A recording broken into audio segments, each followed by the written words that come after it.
Emma Woodhouse, handsome, clever, and rich, with a comfortable home and happy disposition, seemed to unite some of the best blessings of existence, and had lived nearly 21 years in the world with very little to distress or vex her. She was the youngest of the two daughters of a most affectionate, indulgent father, and had, in consequence of her sister's marriage, been mistress of his house from a very early period.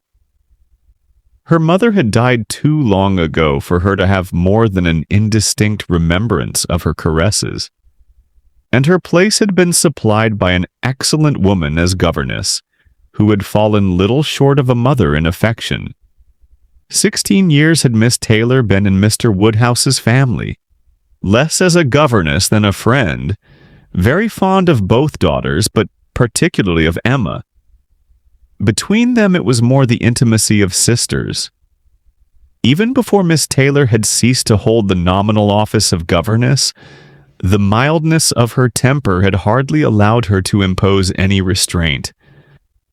And the shadow of authority being now long passed away, they had been living together as friend and friend, very mutually attached, and Emma doing just what she liked, highly esteeming Miss Taylor's judgment, but directed chiefly by her own.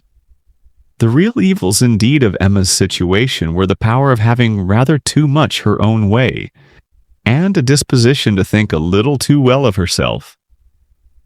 These were the disadvantages which threatened alloy to her many enjoyments.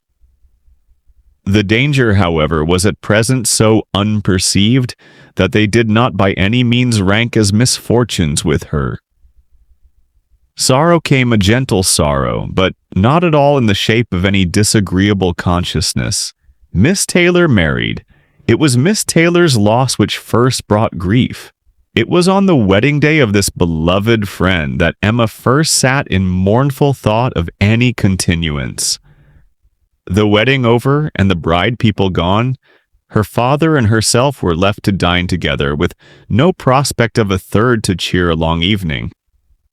Her father composed himself to sleep after dinner as usual, and she had then only to sit and think of what she had lost.